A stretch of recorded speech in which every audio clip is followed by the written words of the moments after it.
I'm resident of Collinwood for YouTube, Jules Sage, joined by my buddy Patrick McCray, author of the Dark Shadows Daybook Unbound. We're here to discuss 1841 Parallel Time, episode 1239. John Carlin does the introduction, but we get a lot of Lewis Edmonds as the ghost of Brutus in this. Really issuing good. A lot of threats. We got Amanda running around. You know, for once, it's not Amanda hug and kiss. And we got Amanda running around, and possession 9/10 of the law. And Brutus, she's not going to be better until somebody goes in that room. He's just lonely. He just wants company. Probably if someone would just sit down and play a game of, I don't know what, life or afterlife. Why don't they have a board game called Afterlife where you have to navigate your way through that? Yeah. We get the news of, finally we get Catherine gets the news of her sister's death. She goes to see her, visits the body, and that's when Bramwell tells her that Daphne had one request for them to be together, and Catherine was just like, I don't even want to hear it, really. Like, not now, not this. And also you get Julia Collins telling Catherine that Morgan is enraged. Morgan, is upset, is going to be upset by this. And then when Catherine tells Morgan, oh yeah, even though we don't see Morgan, it happened. You're almost glad you didn't see it. It's like, oh God, thank you for sparing me. Could there would be no boom mic safe from Keith Prentice. No. I'll tell you what. I like when Catherine goes into the room and there's Daphne, in bed, motionless, and she says, "I don't know why, but it reminds me of Morgan on our wedding night." But seriously, she's in bed. She's not moving. Suggested more. Not that even situation. Anyway, it doesn't matter. What did you? I like the fact that they mentioned Keith Prentice as Morgan Collins, but he's not in this episode. Really keep the character fresh. What's something that you picked up from this episode? I know there's something I picked up, but yeah, a rash, but I'm using an ointment. It's just about cleared up. What did I pick up from this episode? Well, I really the specificity of Brutus's wrath, and it makes me wonder. I mean, Brutus, how many people have gone into this room now? Is your job to drive someone crazy? Because you drove Justin crazy, and that was good enough. Yeah. Or do you want to kill someone? Because we just could have put Daphne in there for like the last 10 minutes of her life, and maybe that would have oh my God, that would have taken care of the whole thing. It's like Dr. Phibbs, how close is she to, really say about a half hour. Can we have Riggs just kind of like maybe cart her into the room? Yeah. Maybe we have like a vase full of slips, but all the slips say Daphne. And it's like, oh, damn, gosh. Oh, I hope you don't die in there. I think we're on. That's but seriously, Brutus has gotten a lot. I mean, he's gotten James Forsythe running around, but then brought back. He's got personality. Yeah. But Brutus also, he gets Gabriel. Yeah. He gets to kind of scare Morgan again with Hunting Legs. I'm texting. Grayson Hall. Yeah. Yeah, I find her attractive. So what? Anyway, I really call her. Grayson's a saucy gal. She would have taken that. Oh, really? You think so? So yeah, I just wonder, like, when is Brutus going to be satisfied, and why has Brutus's wrath gotten so intense right now? Is it that the whole infidelity situation is reminding him of what he went through? I think that might be it. Yeah, I think you're spot on right here. He knows that he knows about Catherine and Bramwell. He knows. Um, he's not going to tell Morgan, which makes sense. But the one thing he does very well is when there's two really important matters concerning Morgan. When Morgan takes Catherine's place in the room, when he and Quentin change the locks, this sets off a whole other chain of events. Yes, it sets off the possession of Morgan by James Forsythe, but it also sets off the wheel in motion for Daphne's death because Brutus is going to kill Daphne for Catherine not going into the room. And this death sets up a very, very interesting situation where he knows how jealous Morgan is of Bramwell. He knows the hatred. He is by killing Daphne, he is planting the seed of hate once again. The very seed he felt. Wow. Yeah. Yeah. Well, that end game maneuver has been very successfully played here. Yeah, it has. I think that Lewis Edmonds steals this episode as just being the spirit of Brutus. Um, this is my favorite episode with Lewis Edmonds in it from 1841. I think he's just phenomenal. Really? Yeah, I really enjoyed watching this. When I got home, I watched this twice, and I really just enjoyed Lewis Edmonds as the ghost of Brutus. I mean, he was terrifying. He was chilling. He, there are actors who could have overplayed this. He doesn't. He doesn't. And that's unusual because when I think of Brutus, it's a lot of ranting and, ha, ha, ha, ha, Fire Marshal Bill kind of stuff. And that's not going on here. Yeah. No, it's not. It's really well done by Lewis Edmonds. The writers, obviously, too, they wrote the dialogue. But I love how they do the effect of the ghost. Again, really well done with the interaction between Melanie. And I love how they do the swinging chandelier. You have Bob Cobert's music, and then you have Brutus. And finally, you have Kendrick getting a taste of Brutus in this episode, too. Yes. And, Kendrick is going to be a force to be reckoned with this. Yeah, he is. In this episode, Kendrick and Melanie get married. Again, there's a lot going on in every episode. We get Daphne's death in this episode, but we also get a wedding. We get the wedding of Kendrick and Melanie. So Melanie is Mrs. Melanie Collins Young, which I like. At last. Yeah, I find it interesting that the writers had it on the same day, but I think it's on purpose because with a little bit of tragedy, you need a little bit of happiness. Yeah, so there is a marriage. So where is the happiness? Bachelor joke. Okay.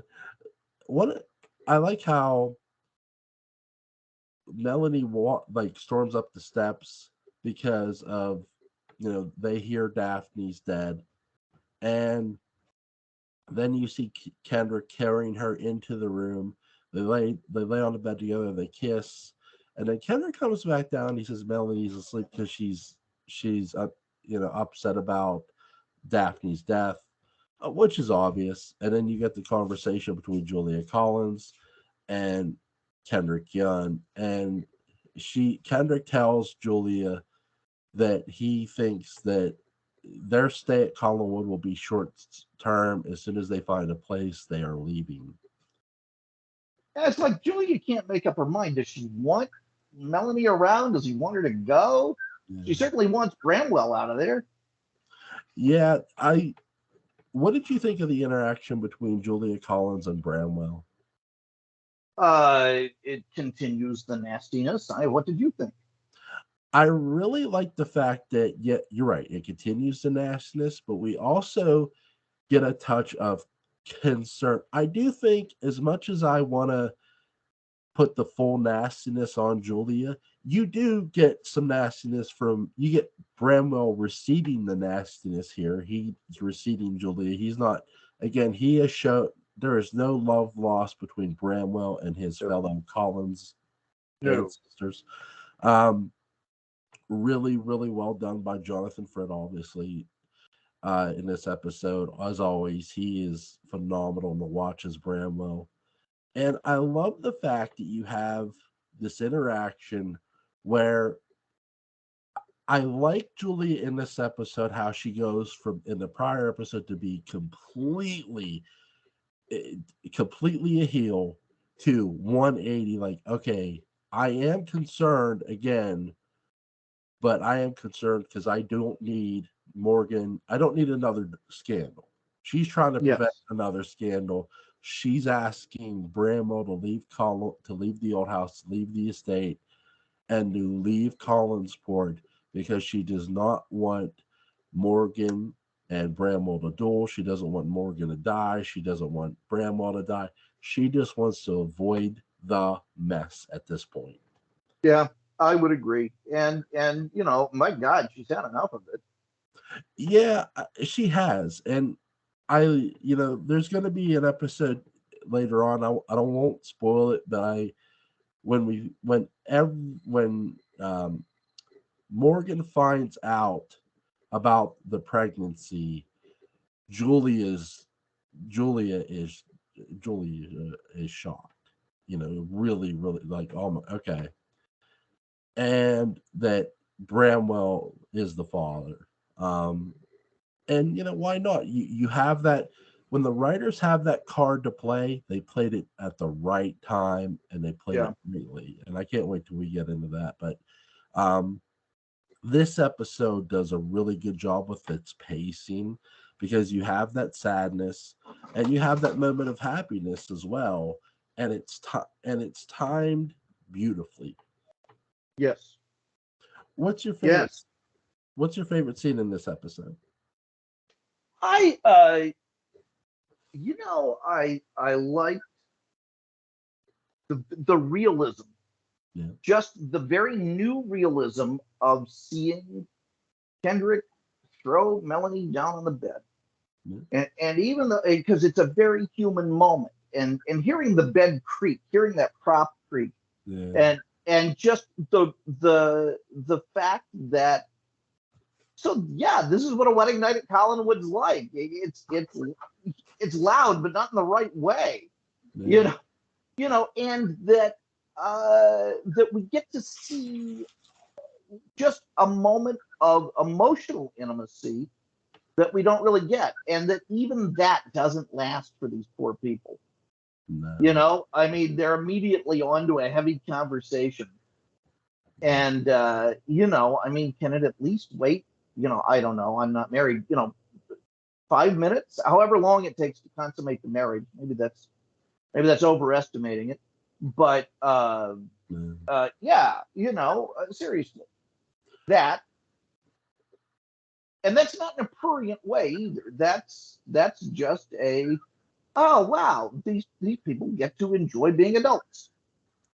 I like how we go from that serious moment, and then when we get Melanie alone in the room, is when Brutus strikes and turns her back into Amanda and Yeah, asks her to kill. And now Kendrick has to agree with Julie and put his wife in the tower room. yeah, It's it gives it that realism, but it with it you also get Brutus telling Kendrick, telling Julia, she will not be better until somebody goes into the room and until somebody dies. you And just expect someone to say enough with the room already. right, right. This this would have been a perfect time for, like, I do wish the writers would have where you would have had Bramwell just come in a room. enough is enough. Like his Fine, heart I'll of go in the room. right, his heart of stone melts. He can't, he realistically can't watch his family be destroyed by this entity that has just been so cruel. And what does he have to live for at that moment? Yeah. Not a lot. I mean, if he is, flirting with the idea that Catherine is gone, because she's doing a good job of resisting, Yeah. it's like, fine, yes, I am the person to take into the room. I will assume the family mantle at last. Yeah. I wouldn't have mind seeing that. I'm glad what we got at the end of the series, which we'll get Yeah. into, but Oh, sure. it I think I you could hope. have had a similar effect with this episode if he just burst. Maybe they felt it'd have been too much because you do have Daphne's death in this episode and a wedding, and Like Jonathan's getting a lot of screen time. he is, which is great. I mean, I really love how you could tell he really feels guilty about Daphne's death. He feels Yeah. he's the one to blame. And Catherine's words, Laura Parker's words, echo it all home in this Yes. episode. Do you Just think that's a primary reason that he does end up going into the room? yeah, I think there's an episode coming up where we see uh Carrie Stokes' premonition to full, where you see Bramwell standing over the headstone of Daphne. And I think it's at that specific moment Bramwell knows he has to, in a sense, he has to go into the room. Yeah. I think that's the moment right there. Not because of Carrie Stokes, but because of everything that he and Catherine put Daphne through. And I would agree. I also think there's somewhat of a realization, maybe in the back of Bramwell's mind. No, we never get this confirmation.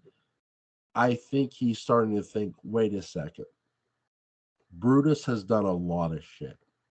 Yeah. Could he have been the one that caused Daphne's illness? Ooh. You know, I think that's somewhere in the back of Jonathan Frynn's character's mind. It's never said, but you don't always need words to pick that up, though, either. No, not at all. I think that's a very likely possibility. Yeah, yeah. I really like how this episode ends as well. We get this great effect. And just Lewis Edmonds at the end of any episode is just awesome. If they're getting a lot out of him, I had not remembered that character being as present Yeah. in this as he is. But wow, yeah, there's a lot of him, and it's good. You're right. They're getting the most out of him. And I think for the better, because the more you can have because again, they know when this is going to wrap up, they need to get Brutus as the heavy to set up Morgan's turn. I mean, Morgan's turn has already sort of been set up a couple episodes ago, but they're going to crank it all the way up. And when they do, you're going to Brutus comes dangerously close to having the last laugh. He likes to laugh. Yes, he does. So, why not have it be the last one? What do we have imminently coming up? I mean, obviously it's 1140. Yeah. Or it's 1240. Yeah, 1240. I know we're going to get, I don't know if it's in the next episode, but I know we're going to get the lottery drawing. I don't know if that's in the next episode, but I do know we're going to get. I think there's some surprises with that drawing also. Yeah, there's heavy surprises.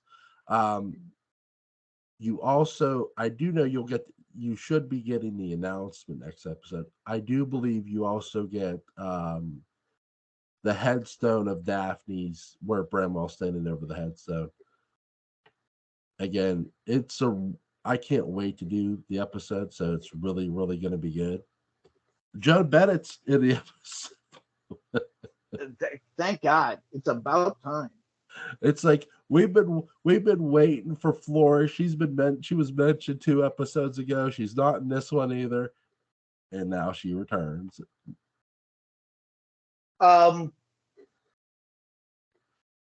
If you could bring one other actor, one Dark Shadows actor back for this episode, who would it be?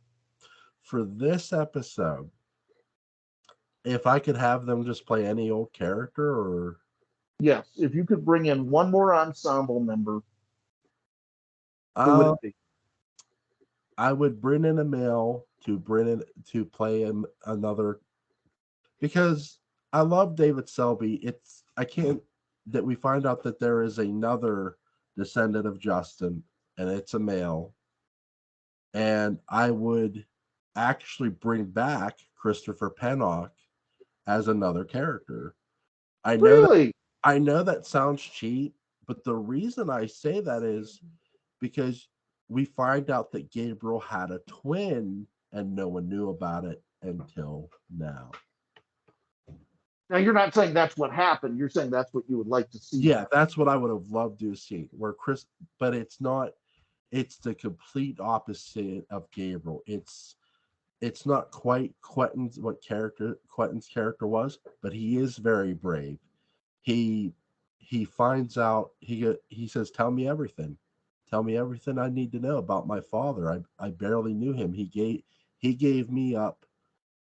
What was supposed to happen with Melanie, the orphanage, the founding home that never happened, it happened to this guy. Do you see parallels between Victoria Winters and a lot of what we've seen about Melanie? Yeah, and it's on purpose. You think so? Yeah, and I think it's the writers aren't doing it to piss the audience off. The writers are doing it because it's long overdue, and it's something they never really got to conclude with Victoria, and now they could do it with a completely different character. And it's not like they're doing it verbatim. They're teasing that, yes, she was in a foundling home. Okay, we find out that she wasn't, though. And yeah, we find out that she is a Collins.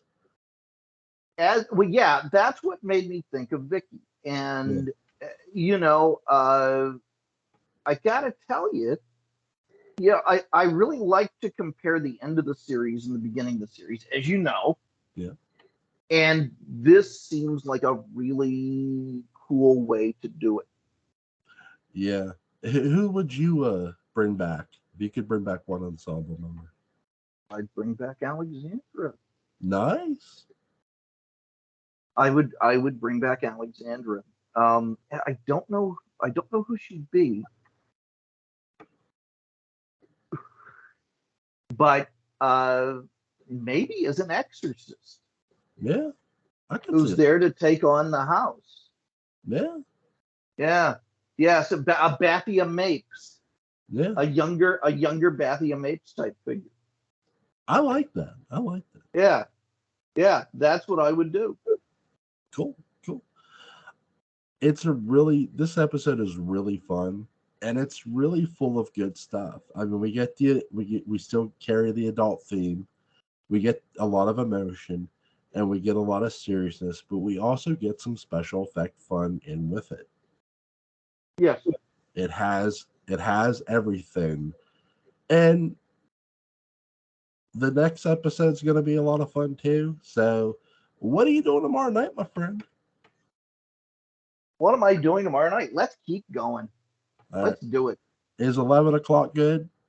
11 o'clock's great. Okay. First of all, is there anything you want to add before we go there? Sorry. No, I'm good. Okay. I'm good. First of all, thank you, my friend, for hopping on as always. Always a pleasure, Jewel. Thank you. Link to the Dark Shadows Day book about is going to be in the description box. Go pick it up if you haven't already, guys.